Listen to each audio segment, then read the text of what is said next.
여러분 안녕하십니까? 아침의 광장 박은정입니다.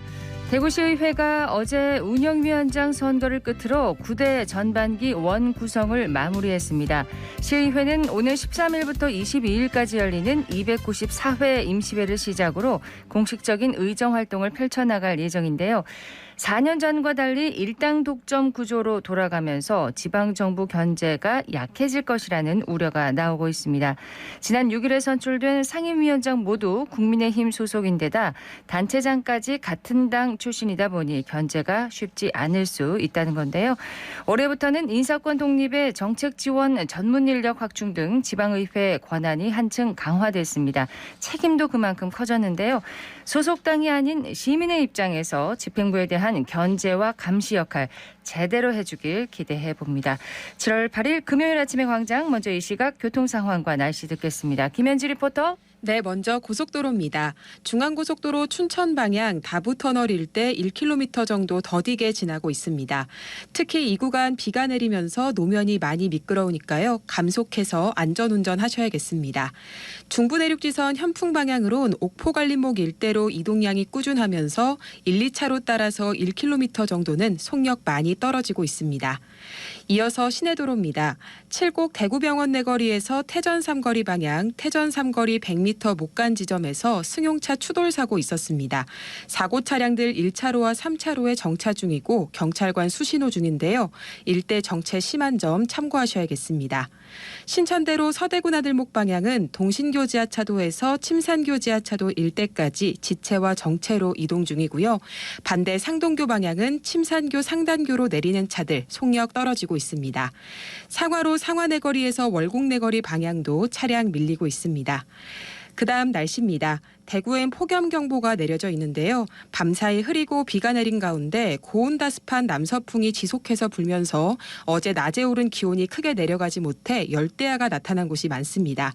오늘 낮 체감온도가 33도에서 35도 내외로 오르면서 덥겠으니까요. 피해 없도록 유의하시기 바랍니다. 오늘 전국 대부분 지역에 가끔 비가 내리면서 기온이 일시적으로 떨어지는 곳이 있겠지만 습도가 높아 체감온도는 높겠습니다. 현재 기온은 28.1도, 습도는 86%입니다. 지금까지 김현지였습니다. 지역 시사정보 프로그램의 중심, KBS 대구 제일라디오 아침의 광장을 듣고 계십니다. 금요일 아침의 광장입니다. 8시 33분을 향하고 있습니다. 자, 오늘 아침 지역의 주요 뉴스부터 살펴봅니다. 뉴스미나의 천영길 기자, 오마이뉴스 조정훈 기자 함께합니다. 어서 오십시오. 네, 안녕하십니까. 예, 첫 소식 들을까요? 네, 이철우 경북도지사가 올 연말까지는 이 도내에 있는 도립의료원 3곳을 이 경북대병원에 위탁할 계획을 수립하겠다고 밝혔습니다. 어제 오전 이철우 도지사가 기자들과 만난 자리에서 이 도립의료원 운영 방안에 대한 전망을 밝혔는데요. 네. 지금 경상북도가 운영하고 있는 지방의료원이 3곳인데 안동, 포항, 김천입니다. 그동안 코로나19 확진 환자 치료를 또 맡아왔었는데 이철우 지사는 이 코로나 사태를 겪어보니까 이 도지사가 마음대로 병원에 입원시킬 수 있는 곳이 의료원밖에 없었다면서 네. 그때 우리 세계 의료원이 얼마나 고마웠는지 모른다. 면서 이 공공의료를 강조했습니다. 경북대학교 총장과 또 그리고 경북대 병원장과 만나서 위탁 운영 논의를 원칙적으로는 합의했다고 밝혔는데요. 이 의료원은 자체적으로 의사 수급하는 게 좀 힘들었기 때문에 네. 이 경북대병원에 위탁하면 이 의료 질이 높아질 수 있다고 설명을 했습니다. 그러면은 운영을 경북대병원에서 한다는 건가요? 그렇습니다. 경북대병원의 운영을 위탁 맡기게 되면 의료 원장뿐만 아니라 의사 채용이라든가 이 기존 경북대병원에서 채용한 의사들을 이 도립의료원에 이 파견을 보낼 수도 있거든요. 그동안 이제 의사나 간호사 채용에 좀 어려움이 있었나 봅니다. 그렇습니다. 이게 정원에는 어느 정도 이 비슷하게 유지해 오긴 했는데 이게 실제 정원 유지 자체를 적게 해왔습니다. 그러니까 도립의료원이 하는 역할이 큼에도 불구하고 이 일부 이 치료하는 과들은 아예 뽑을 수가 없어서 네. 정원에 포함시키지 않아 와서 이 도민들이 좀 불편함을 겪어왔는데 이 문제를 이제 뭐 경북대병원 위탁하는 방식으로 좀 해소를 하겠다라고 제시한 겁니다. 예, 올 연말까지 이제 이렇게 추진하겠다는 그런 계획이네요. 그렇습니다. 다음 소식 듣겠습니다. 홍준표 대구시장이 취임 전부터 전임 시장이 임명한 정무직 공무원은 함께 물러나는 것이 마땅하다 이런 입장을 밝혔었는데요. 민선 8기 출범 이후에 처음으로 정명섭 대구도시공사 사장이 사의를 표명을 했습니다. 먼저요. 네, 그렇습니다. 정 사장은 사퇴 이후로 대구 미래 50년을 위해 용퇴하기로 했다 이렇게 얘기를 했는데요. 지금 대구는 중단 없는 시정 계획을 통해 변화할 때라고 판단했다라고 밝혔습니다. 지난 4월 22일 취임을 했으니까 만 3개월 만에 물러나게 되는데요. 오늘 22일쯤 공식적으로 사직서를 제출할 것으로 알려졌습니다. 기간이 많이 짧네요. 그렇습니다. 정 사장이 사의를 표명하면서 이제 대대적인 구조 개혁을 앞둔 민선 8기 대구시 산하 공공기관 수장들이 잇따라 자리를 내놓을지 관심도 집중이 되고 있습니다. 홍준표 시장이 18개 시 산하 공공기관을 10개로 줄이는 강도 높은 구조개혁을 추진하겠다 이렇게 밝히고 있는데요. 상당수 기관장들의 용퇴가 불가피한 상황이기 때문입니다. 네.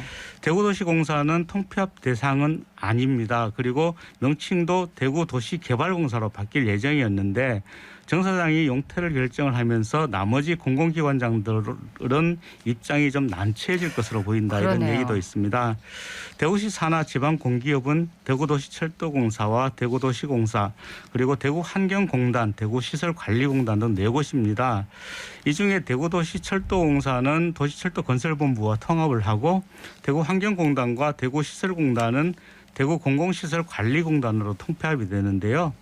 통폐합되는 대구환경공단과 대구시설공단은 청산 후 다시 창립이 됩니다. 네. 이 때문에 임기를 보장을 해주지 않고 있습니다.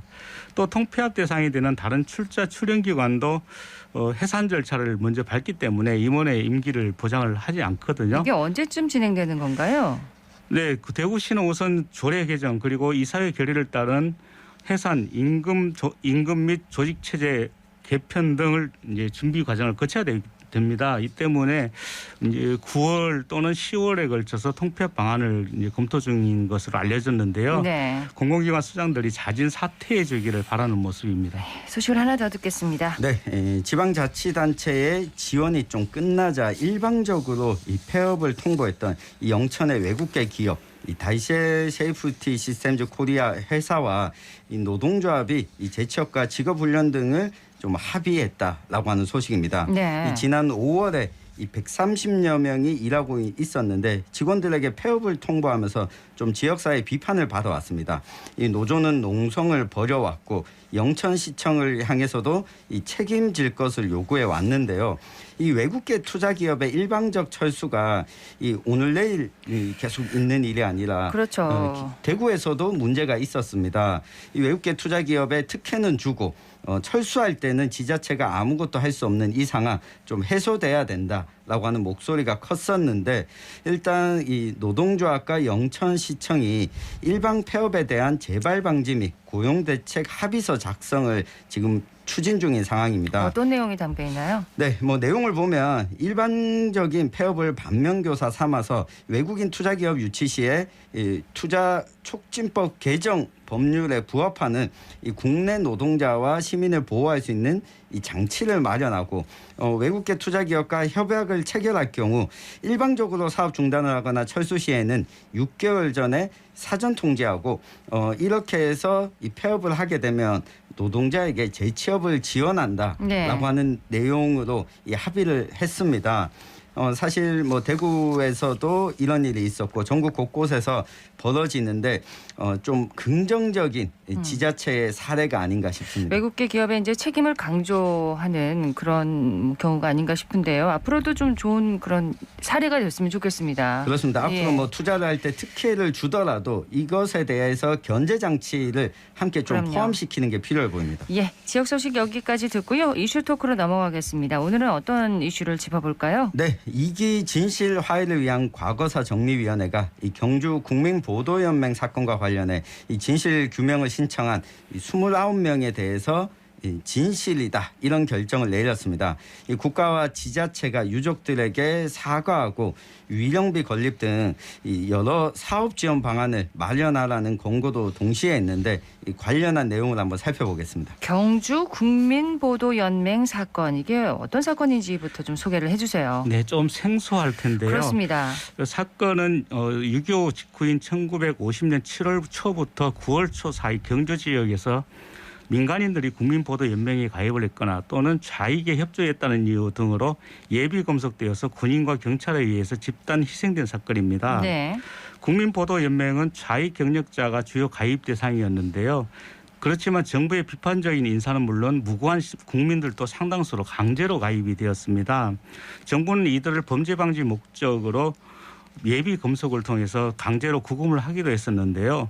구금자들은 6.25 전쟁 발발 이후 군인과 경찰들에 의해서 살해되기도 했습니다. 네. 지난 2005년 말부터 2010년까지 활동했던 1기 진실화해위원회에서는 경주 국민보도연맹 사건과 관련해서 약 290여 명에 대해서 진실규명 결정을 내렸었습니다. 그런데 이번 2기 위원회에서도 29명에 대해서 진실규명 결정을 내린 것입니다. 네, 추가로요? 그렇습니다. 이번에 진실이 규명된 희생자들은 당시 경주시 간포읍, 양북면, 양남면, 강동면 주민들인데요. 대부분 농업에 종사하는 20대 또는 30대 남성이었습니다. 이들 중에는 10대도 2명이나 있었고요. 10대도요? 네, 여성도 1명이 있었습니다. 이들은 군경에 의해서 예비검속대 경주경찰서와 각 지서 등에서 구금이 됐는데요. 경주경찰서와 육군정보국 소속 CIC 경주지구 파견대에 의해서 경주 지역 내남면 틈수골, 매주골, 천북면 신당리, 동산리, 양남면 구만리, 입천리, 장항리 등에서 집단 살해가 됐습니다. 그렇군요. 이들이 희생된 시기는 7월과 8월에 집중됐다고 합니다. 그 국민보도연맹이라는 단체에 가입했었다는 이유만으로 우리 군과 또 경찰에 의해서 희생된 사건이잖아요. 이게 네. 무슨 단체인가요? 국민보도연맹이요? 네, 앞서 조 기자님께서 잠깐 설명을 해주셨지만 1949년에 사상범을 전향시키겠다라는 명목으로 이승만 정권이 만든 관변단체였습니다. 이 경주에서는 1950년 2월에 결성이 됐고요. 이 보도연맹원들은 이승만 정부가 주관하는 교육을 받거나 이 강연회 등에 참석해야 했는데 진아이가 조사한 바에 따르면 상당수 민간인들은 정부의 할당제에 따라서 이 좌익 관련 경력이 없는데도 강제로 가입이 되었습니다. 아마 저 같은 30, 40대 분들이라면 영화 태극기 휘날리며 기억하시는 분들이 많을 텐데 네. 영화 속에서도 이 배우 이은주 씨가 이 국민보도연맹에 가입을 한 장면이 나옵니다. 이 쌀을 주겠다라고 하는 등 인원수 채우기에 맞춰서 이 국민들이 가입했다가 이후에 끌려가게 됐던 사건인데요. 사상과 상관은 없는 거네요. 그렇습니다. 이런 와중에 죄 없는 민간인들과 이 보도연맹원들이 자익으로 또 몰려서 이 군경에 억울하게 학살을 당한 겁니다. 또 이번 사건에서도 진상규명이 이뤄졌는데 예비검속 그러니까 네가 과거에 저런 생각을 자익적 생각을 했으니 앞으로도 위험하다. 네. 끌고 가야겠다라고 하는 예비검속 제도가 일제강점기에 일제에 의해서 처음 시행이 됐었거든요. 이게 한국전쟁 당시에도 이 대구 경북뿐만 아니라 전국적으로 이뤄졌었습니다. 네, 보도연맹원은 좌익 세력이다. 이런 이유로 이제 그냥 죽임을 당한 거군요. 그렇습니다. 전국적으로 보도연맹에 가입된 많은 사람들이 국가 권력에 의해서 희생이 됐습니다. 특히 경주 지역 민간인들과 보도연맹원들이 군경에 학살된 이유가 있는데요. 그런 이유를 들어보시면은 굉장히 참 억울하다 이렇게 생각을 하실 수 있을 겁니다. 우선 빨치산들에게 식량을 제공했다는 이유로 희생당한 분들이 있는데요. 그런데 이분들은 자의에 의한 것뿐만 아니라 타의에 의한 것도 포함이 됩니다. 한밤중에 빨치산이 민가에 와서 총을 들이대고 먹을 것을 달라 이렇게 요구를 했을 때 어느 누가 과연 주지 않고 거기에 그렇죠. 버티겠습니까? 그런데 그런 이유만으로 이승만 정권에게 그런 이유나 과정들은 이승만 정권에게는 전혀 중요하지 않았거든요. 어쨌든 빨치산들에게 식량을 제공한 것 자체가 주거 마땅한 범죄다 이렇게 간주되었던 것입니다. 네. 또 전쟁 전 빨치산들에게 잡혀간 전력이 있거나 가족 중에 좌익 활동을 한 사람이 있다는 이유만으로 희생되는 경우도 있었는데요. 심지어는 형이 집에 없어서 동생이 대신 경찰서 지사에 찾아갔는데 네. 형 대신에 학살이 되기도 했습니다. 아하. 또 같은 마을 주민들에 의해서 자익으로 모함을 받아서 억울하게 학살된 경우도 있고요. 특히나 이제 돈은 있지만 백은 없는 사람들이 또 아내가 미인일 경우에 그 아내를 탐하기 위해서 자익으로 모함을 해서 남편을 학살하는 비극도 있었다고 합니다. 이유를 무조건 만들었군요, 그냥. 그렇습니다. 네. 정말 억울한 일도 있었는데요. 또 이름이 같다는 이유만으로 행정착오로 학살된 경우도 있었다고 합니다. 동명이인으로. 네, 맞습니다. 정말 유가족들 입장에서는 너무 억울하고 원통하겠습니다. 맞습니다. 당시에 4.19 혁명이 일어나면서 1960년 유족회를 결성해 진실 규명을 촉구했었습니다. 그런데 곧이어서 61년에 박정희 정권의 5.16 군사 쿠데타가 일어나면서 오히려 유족회 활동을 했던 대표들이 소위 혁명 재판에 해부되면서 활동도 중지가 됐고 오히려 탄압을 받았습니다. 네. 불법 구금되기도 했고요. 이렇게 군부 독재 정권이 이어져 오다 보니 이 세상을 떠난 부모 이야기를 꺼내는 것도 쉽지 않았고요. 오히려 연좌제로 인해 사회생활도 쉽지 않았고 이 보도연맹 사건으로 억울하게 죽임을 당했다. 이야기를 꺼내기도 어려웠습니다. 그렇군요. 일기 진실화해위원회가 출범하고 이 진상규명이 내려지고 나서도 이게 평생을 부당한 시선을 받으면서 살아왔다 보니 용기를 쉽게 내지 못한 이들이 많았습니다. 피해자 유족 모두가 진상규명 신청을 하지 않았던 이유인데요. 네. 이제는 유족들조차 나이가 70을 넘기면서 이 사실상 한국전쟁 전후에 벌어진 민간인 희생사건 진상규명을 할 수 있는 마지막 시간이 됐습니다. 때문에 피해자들이 최대한 용기를 내서 적극 신청해달라고 진실화해위가 당부를 하고 있는데 네. 오늘 이렇게 이 소식을 다루는 이유도 혹시나 내가 신청을 했다고 해서 진상규명을 받을 수 있을까? 이런 고민하지 마시고 진상규명 신청을 해 주셨으면 하는 바람 때문입니다. 세월이 이렇게 지났는데도 가슴에 묻어두고 계신 가족들이 분명히 있을 것 같습니다. 그렇습니다. 지금도 신청이 가능할까요? 네, 올해 12월 9일까지 진화위에 신청을 하실 수가 있고요. 진화위에 직접 신청해도 되고 이 지자체에도 접수가 가능합니다. 신청에 필요한 서류는 진실화해위원회 홈페이지에서 내려받을 수 있는데 잘 모르겠다라고 네. 한다면 해당 지자체에 가서 문의를 하시면 됩니다. 경주 국민보도연맹 사건에 대해서 그러면 진실화해위원회에서 어떤 결정을 내렸습니까? 네, 억울하게 돌아가신 분들의 한을 조금이라도 풀어주는 결정을 내렸습니다. 진실화해위원회는 군과 경찰이 비무장 또는 무저항 민간인들을 예비검속해서 법적 근거와 절차도 없이 살해한 헌법에 보장된 국민의 기본권인 생명과 또는 적법 절차 원칙 그리고 재판을 받을 권리를 침해했다 이렇게 판단을 했는데요. 그렇기 때문에 국가와 지방자치단체들은 유족들에게 진심으로 사과하고 또 유령비 건립 등 유령 사업을 마련을 하라 이렇게 권고를 했습니다. 자, 늦었습니다만 이 경주 국민보도연맹 사건과 관련해서 이제라도 진실이 규명되고 또 명예회복의 길이 열려서 참으로 다행입니다. 그럼 국가의 배상과 보상은 그럼 어떻게 이루어지는 건가요? 네, 안타깝게도 진상규명이 됐다고 해서 바로 배상이나 보상이 이루어지진 않습니다. 유족들이 다시 국가를 상대로 직접 민사소송을 벌여야 하는데요. 거기다가 이게 이 진상규명이 되고 3년간 이를 행사하지 않으면 시효 만료가 되기도 합니다. 아, 그렇군요. 네, 때문에 진실화해위 1기에서도 진상규명이 이루어지면 배상이나 보상을 자동적으로 할 수 있도록 입법 권고를 한 바가 있었지만 이게 국회에서 논의가 되지 않았고 제가 지금 알아보니까 진실화해를 위한 과거사 정리 기본법 네. 개정안이 6건 정도가 국회에 발의가 돼 있는데 아직도 상임위 문턱을 넘지 못한 상황입니다. 야, 그러면 유족들이 뭐 다시 국가를 상대로 민사소송을 내야 되는 건가요? 그렇습니다. 이야, 이 온전한 사과와 명예회복을 위해서는 정말 가야 할 길이 먼 것 같습니다. 그렇습니다. 앞에서 청 기자께서도 이제 국회에서 법안이 발의가 됐지만 아직 통과가 되지 않고 있다 이렇게 얘기를 하고 있는데 이 때문에 법적인 근거와 기구 마련이 필요하다 이렇게 얘기를 하고 있습니다. 민간인 희생자 유해 발굴 사업이 정부 차원의 장기 과제로 추진될 수 있도록 유해 발굴 특별법을 제정을 해야 되고요. 네. 또 범정부적 전담 기구를 설립하는 것도 필요하지 않나 이렇게 보여집니다.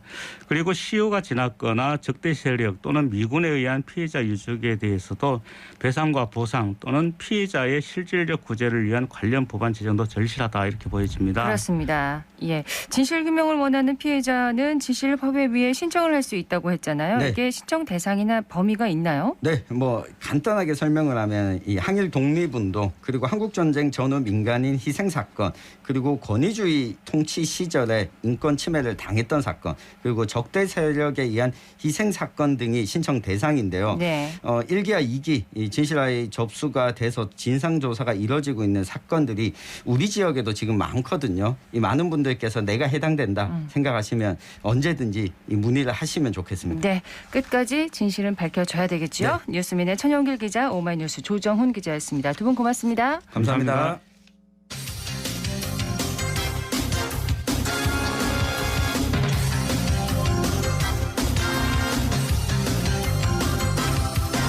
금요일 아침에 광장 함께하고 계십니다. 8시 50분 지났습니다.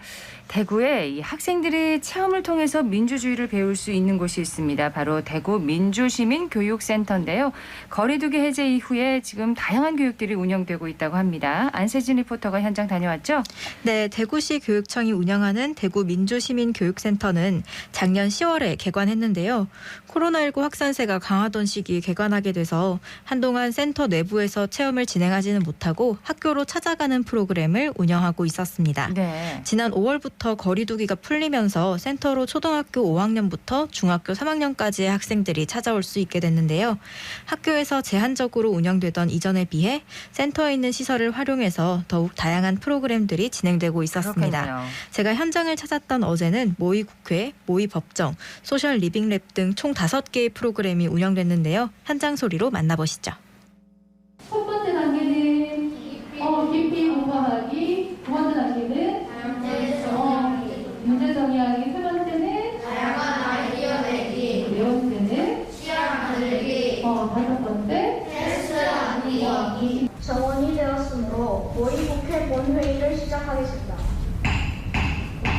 오늘 문화체육관광위원장으로부터 스마트폰 가해자 해결 법안 법률안이 본회의에 제출되었습니다. 문화체육관광위원회에서 제출한 스마트폰 가해자 해결 법률안에 대한 심사 결과를 보고드리겠습니다. 찬성 11표, 반대 4표. 스마트폰 가해자 해결 법률안이 가결되었음을 선포합니다. 저는 민주시민교육센터에서 소셜 리빙랩을 진행하고 있습니다. 우리가 살아가는 삶의 공간에서 일어나는 다양한 문제를 학생들이 직접 생활 실험을 통해 해법을 찾아보는 프로그램입니다. 다양한 사람들이 다양한 가치관과 삶의 방식으로 살아가고 있는 이 사회에서 함께 살아간다는 공동체성을 갖는 것은 중요하다고 생각하는데요. 이러한 공동체성, 함께의 중요성을 배우고 삶 속에서 실천할 수 있었으면 좋겠습니다. 내용이 쉽지 않은데 학생들이 어려워하지는 않았나요? 네, 딱딱한 수업 대신 이곳 민주시민교육센터의 프로그램을 통해서 민주주의를 체험하고 더 쉽게 배울 수 있었다고 하더라고요. 프로그램에 참여한 아이들을 통해 수업이 어떤 방식으로 진행됐는지 또 수업을 들은 소감은 어땠는지 들어봤습니다. 오늘 모의국회 체험을 했어요. 모의국회에서 실제 국회처럼 만들어가지고 법을 만드는 체험을 했어요. 투표를 했을 때 가장 기억에 남았어요. 전동 킥보드 문제는 입법되지 않았고 마스크 환경오염 문제는 입법되었어요. 여기서 실제로 체험해보니까 뉴스에서 보던 걸 실제로 보니까 신기하고 재밌었어요. 저는 오늘 교육 연극을 했어요. 한 가지 책을 주제로 해서 이야기에 대한 생각을 나누고 했었는데 빙하가 녹고 있는 북극곰 이야기였는데요. 빙하가 녹고 있어서 북극곰이 마을로 찾아와서 이제는 환경오염 문제가 심하구나라는 걸 알게 되었어요. 너무 재밌었어요. 왜냐하면 내가 여기에 있는 사람이 되어서 발표를 하는 거였는데 거기에 대해서 엄청 흥미로웠기 때문입니다. 학교에서는 그냥 한 가지 내용으로 뭐 이렇다 하고 그냥 쓰기만 하니까 너무 따분하고 재미없었는데 내가 실제로 해보니까 너무 재밌어서 차이가 있었던 것 같아요. 그러니까 학교를 통해서 제한적으로 수업을 받는 게 아니라 원하는 학생들이 직접 신청해서 들을 수 있어서 더 좋을 것 같네요. 네, 대구 민주시민교육센터 홈페이지에서 여름방학을 맞아 특별히 마련된 민주시민 배움교실 프로그램이 신청 가능한데요. 14일까지 신청을 받는다고 하니까 관심 있는 분들은 신청해 보셔도 좋을 것 같습니다.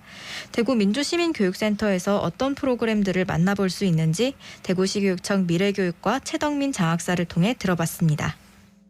2.28 민주운동이 국가기념일로 지정되면서 사회적으로 민주시민교육에 대한 관심과 필요성이 커지게 되었습니다. 민주주의 가치를 실천하고 내면화할 수 있는 그런 공간의 필요성이 커지면서 센터 건립을 추진하게 되었습니다. 갈등을 재판으로 해결하는 모의법정, 정보의 진실, 거짓을 판단하는 디지털 리터러시, 인물들 간의 갈등을 영국으로 해결해보는 교육 연극, 마을의 문제를 탐색하고 해결해보는 공공의제 해결, 법안을 만드는 과정을 통해 의사결정 능력을 키우는 모의국회, 그다음에 생활공간을 실험실 삼아 문제를 해결하는 소셜 리빙랩 등의 다양한 프로그램을 운영하고 있습니다. 학생들이 다양한 센터 프로그램을 통해 학교에서 배운 민주주의의 가치와 지식을 직접 체험해보고 우리 주변의 문제들을 찾아서 해결하는 경험을 가지도록 하고 있습니다. 앞으로 더 많은 아이들이 센터를 방문하고 다양한 체험 프로그램에 참여함으로써 민주주의를 삶 속에서 직접 실천하길 기대합니다. 개별 신청을 원하는 학생들은 여름방학을 맞이하여 개별 체험 프로그램을 운영하고 있으니 민주시민교육센터 홈페이지 공지사항을 통해 참여하고 싶은 프로그램을 개별 신청하시면 됩니다. 대구 민주시민교육센터에서 열리는 다양한 교육 프로그램들을 통해서 학생들이 민주주의의 가치와 중요성을 깊이 있게 이해하고 갈 수 있으면 좋겠습니다. 네, 안세진 리포터 잘 들었습니다. 네, 고맙습니다. 오늘 대구 경북 지역 대체로 흐리겠고 곳에 따라 비가 내리겠습니다. 예상 강수량 10에서 60mm, 많은 곳은 80mm 이상 내리겠고요. 낮 기온은 29도에서 34도 분포로 폭염은 계속되겠습니다. 주말에도 찜통더위는 이어지겠습니다. 9일과 10일 지역의 낮 최고 기온 28도에서 35도 예상되는데요. 건강관리 계속 유의하시기 바랍니다. 아침의 광장 오늘 순서 여기까지입니다. 박은정이었습니다. 고맙습니다.